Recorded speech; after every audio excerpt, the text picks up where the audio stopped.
किसी ने हमको लिख करके कुछ भेजा है कि यहाँ पर बहुत से लोग मांसाहारी होते जा रहे हैं, तो कृपा करके लोग मांसाहार से बचें। इस विषय पर लोगों को अपनी वाणी से समझाने की कृपा करें, बहुत बड़ी कृपा होगी। देखिए, मांस आहार है ही नहीं मानवों का। हम केवल अपने स्वाद के लिए, और कई लोग तो प्रोटीन के नाम पर और ना जाने दुनिया भर के ताकतों के नाम पर मांसाहार को और ज्यादा प्रोत्साहित करते हैं। हम आपसे स्पष्ट रूप से कह दें, मांसाहार करने वाला व्यक्ति, उसके हाथ से देवता कभी एक पुष्प भी स्वीकार नहीं करते। उसके द्वारा कभी, अगर वो ऐसा होता है ना कि और दिन खाते, मंगलवार को नहीं खाते, क्यों नहीं खाते? मंगलवार को हनुमान जी का वार है, हनुमान जी के लिए नहीं खाते। सोमवार को नहीं खाते, सोमवार को शंकर जी का वार है। कोई फर्क नहीं पड़ेगा। आप एक दिन भी मांस खाते हो तो आप साल भर के सोमवार मंगलवार पे हनुमान जी आपसे पीट करके ही बैठते होंगे। आपको ऐसा लगता होगा कि शायद उस दिन हनुमान जी यूं कहेंगे कि भाई कम से कम ये मंगलवार को तो नहीं खाता। नहीं भाई, पाप कर्म करने वाला व्यक्ति 365 दिन नहीं करता, 365 में से एक ही दिन करता, पर एक ही दिन का पाप उसके पूरे जीवन पर भारी पड़ता है। इसलिए देवता अगरबत्ती भी स्वीकार नहीं करेंगे, दिया भी स्वीकार नहीं करेंगे, पुष्प भी स्वीकार नहीं करेंगे मांसाहारी व्यक्ति का। और जो श्राद्ध पक्ष आता है, उन श्राद्ध पक्षों में हम अपने पितरों के निमित्त जो भी करते हैं, या फिर अब आप लोग सुनकर के आश्चर्यचकित हो जाओगे, श्राद्ध पक्ष में हमारे पितृ, यदि मांसाहारी व्यक्ति पितरों के लिए तर्पण आदि करता है तो पितृ उसके हाथ से तर्पण स्वीकार नहीं करते। और तो और घर का यदि बड़ा बुजुर्ग चला जाए और उसका संस्कार करने वाला बालक यदि मांसाहारी है, तो उस संस्कार से उस व्यक्ति को भी मुक्ति की प्राप्ति नहीं होगी, वो प्रेत योनि में ही भटकता रहेगा। तो भैया, अपना भी बुरा कर रहे हो, पितरों का भी बुरा कर रहे हो, आने वाली जनरेशन का भी बुरा कर रहे हो। क्यों ऐसा करते हो? किसी जीव को मार करके पाना ये हमारा स्वभाव स्वरूप नहीं है। भारत में मांसाहार लेकर के आए थे मुगल। उससे पहले जहां पर खेती बाड़ी नहीं थी, वहां लोग मजबूरी होकर के कुछ लोग पा लेते थे, पर अधिकतर भारत में सब लोग शाकाहारी। आप जिस महाराष्ट्र की भूमि पर रहते हैं, इस महाराष्ट्र के छत्रपति श्री शिवाजी महाराज, मुगलों के लिए जिन्होंने सर्वस्व न्यौछावर किया कि मुगलों को यहां से दूर किया जाए, वो मुगल लेकर के आए थे मांसाहार। ये दुनिया भर के जीवों को पका करके पाना, उनको मार करके उनका भोजन करना। अरे, अपने हाथ से रक्त निकलता है तो हम घबरा जाते हैं, किसी जीव का रक्त निकालने में हमको पीड़ा नहीं होती। किसी जीव की नार मरोड़ करके काट देना, उसके महाराज, लोग कैसे कैसे कैसे लोग होते हैं। अपना पैर अपना सा लगता है, दूसरे का पैर आप खाते हो तब आपको बिल्कुल पीड़ा नहीं होती। ये निर्दयता का प्रतीक है। मांसाहारी व्यक्ति निर्दयी होता है, और ठाकुर जी से मिलना वो भूल जाएगी इस जन्म में, तो ठाकुर जी उसको मिलने से रहे। वो जिन जिन लोगों का स्पर्श करता जाएगा, चाहे वो उसके पितृ ही हों, उनको भी ठाकुर जी प्राप्त नहीं होंगे। हम तो कल एक बात स्पष्ट कह चुके हैं, ये दो तरफा मत रहिए। वो सब भी करना है, कथाएं भी सुननी है, पंढरपुर भी जाना है, वृंदावन भी जाना है, गिरिराज जी भी जाना है, और फिर कोल्हापुर आकर के वीकेंड्स पे पीना भी है, खाना भी है, शादियों में जाकर के भी उल्टा सीधा करना है। ये दो पक्ष वाले, दो नाव में पैर रखने वाला डूबता ही है, गिरता ही है, पार नहीं होता। अगर वो आपको प्रिय है, उसके बिना नहीं रह सकते, तो फिर उसी में ही रहिए। छोड़ दीजिए मंदिर जाना, पंढरपुर के रास्ते बंद कर दीजिए, कथाओं में आना बंद कर दीजिए, संकीर्तन बंद कर दीजिए, तिलक बंद कर दीजिए। कम से कम वो सब करने के बाद ये स्वीकार करने से आप इसकी अवहेलना मत कीजिए। और यदि एक बार भी पंढरपुर गए हैं, एक बार भी कथा सुनी है, एक बार भी सत्संग किया है, थोड़ा विचार कीजिए, अभी भी समय है, छोड़ दीजिए, मत किसी जीव को पाइए, सबका हित कीजिए। ये उचित आहार नहीं है। हम आपसे आज अब और इससे ज्यादा जिद तो कर नहीं सकते हम कि हाथ पांव पकड़ लें, भाई अब नहीं खाओगे तुम। लेकिन एक बात निश्चित मान लीजिएगा, अभी तक मां ने टोका होगा, अभी तक पिताजी ने टोका होगा, बच्चों ने टोका होगा, मित्रों ने टोका होगा कि मत खाओ, पत्नी ने टोका होगा, पर अब एक ब्रजवासी टोक रहा है। और अगर हमारी बात नहीं मानी, हमारी बात नहीं मानी तो वैसे तो हम कुछ नहीं है, सामान्य बालक हैं, लेकिन ब्रज के जन्मे हैं, हमारी बात नहीं मानी तो ब्रज को लाला आपसे कभी प्रसन्न नहीं रहेगा।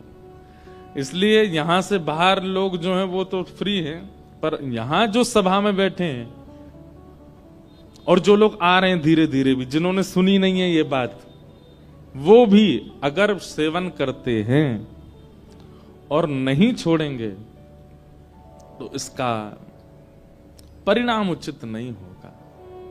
परिणाम बंधु उचित क्या नहीं होगा, पता क्या होता है? अगले जन्म में वही बनेगा फिर जिसको आपने खाया था ना, जिन जिन के मांस आपने खाए हैं वे सब अगले जन्म में मित्र बनकर के आएंगे। बकरा, मुर्गा और जो भी आपने पाए वो सब आपस में एक ही कॉलोनी के मित्र बनेंगे। और एक दिन एक का जन्मदिन होगा, उस जन्मदिन में ये चारों पांचों सब जाएंगे और जाकर के एक टेबल पे बैठेंगे, वहां आप परोसे जाओगे क्योंकि आप वो बन के आओगे और फिर ये आपको खाएंगे।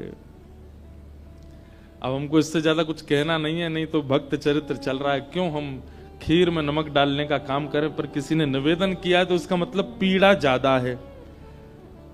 किसी ने निवेदन किया है मंच पर, हमसे किसी ने कोई प्रश्न नहीं किया, किसी ने कोई जिज्ञासा नहीं की, पर निवेदन हाथ जोड़ के किया है, इसका मतलब है कि ये बहुत ज्यादा फैल रहा है।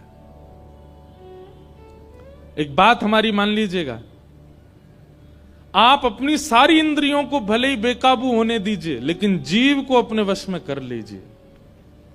जितम सर्वम जिते रसे, अगर किसी ने अपनी रसना को जीत लिया वो सबको जीत लेगा, वो विश्व विजयी बन जाएगा।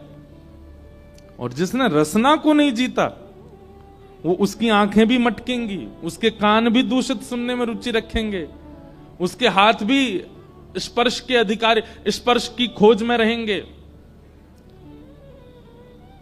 जिसकी जीव वश में नहीं है उसकी सारी इंद्रियां उसके हाथ से निकल जाएंगी।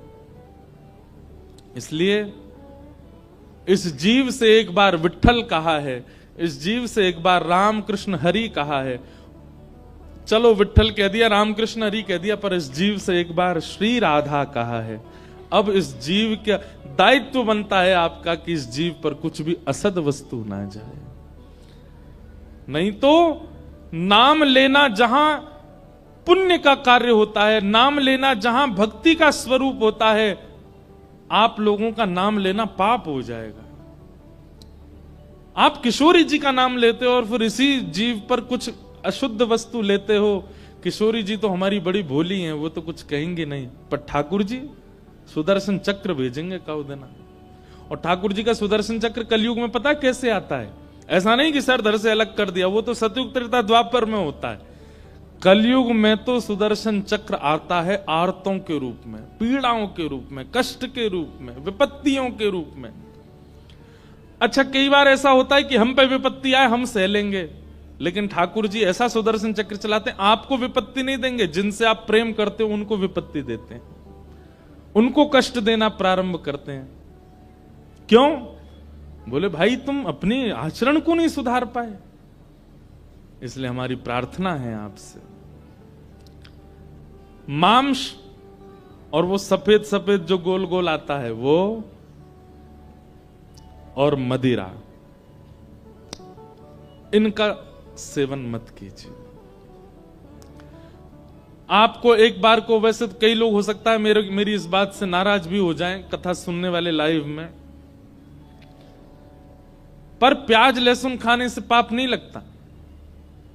हां, ये होता है कि अगर आप भक्ति साधन में हो तो भक्ति साधन में आपकी बढ़ोतरी नहीं होगी अगर आप बहुत ज्यादा प्याज लहसुन का सेवन करते हो, क्योंकि वो तामसी वस्तु है ना, उससे आप भाव नहीं प्रकट कर पाओगे हृदय में। कथा सुनते हैं, नेत्र बंद हो जाएं, सजल हो जाएं, ये स्थिति आपकी नहीं बन पाएगी, क्योंकि वो तामसी भोजन है। कहीं ना कहीं दुर्गंध आपके मन में, बुद्धि में बनी रहती है। बाकी उससे पाप लगेगा ऐसा नहीं है, पर ये तो पाप है। इसलिए हमारी प्रार्थना भैया, मत पाइए, मत खाइए। ये जो वस्तुओं पर लाल चिन्ह होता है ना, उसमें वो होता है अंडा, वो भी मत पाइए। अब कम से कम कथा सुन रहे हैं, भक्त चरित्र सुन रहे हैं, तो अब तो आप लोगों को त्याग करना है। वैसे तो यहाँ अधिकतर संख्या उनकी होगी जो नहीं खाते हैं, पर अगर उनके कोई मित्र खाते हैं, प्रिय खाते हैं कुछ, उनको ये वीडियो काट के दिखा देना भैया। काय को अपने माता पिता का अनहित कर रहे हो,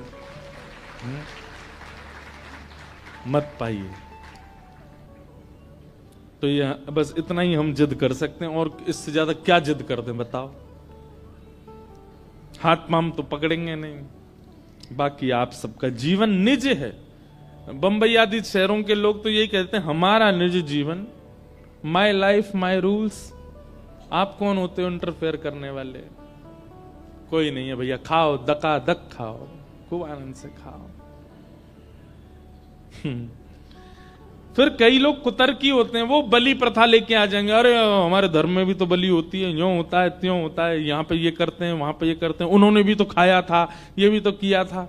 अरे अब उसके लिए तो फिर अलग से एक संवाद करें, भक्त चरित्र क्यों सुने? उसके लिए तो अलग से एक संवाद होना चाहिए। कल हम कह रहे थे कबीरदास जी का एक पद हमको सुनाना है। श्री कबीरदास कहते हैं, डर लागे और हंसी आवे, अजब जमाना आया रे।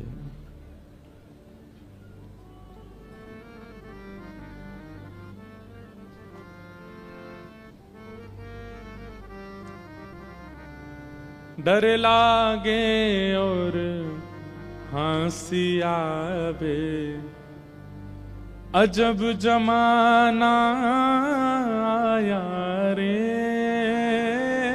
डर लागे और हंसी आवे, अजब जमाना आया रे। धन दौलत ले माल खजाना, वैश्या नाच नचाया रे। धन दौलत ले माल खजाना, वैश्या नाच नचाया। कबीरदास क्या कह रहे हैं? बोले व्यक्ति धन किस लिए कमा रहा है? केवल और केवल असद क्रियाओं को करने के लिए। बुरा नहीं मानिएगा, धन की बढ़ोतरी होने पर व्यक्ति उस धन के मार्ग से कुछ ना कुछ गलत करने का विचार करने लगता है। हमारे श्री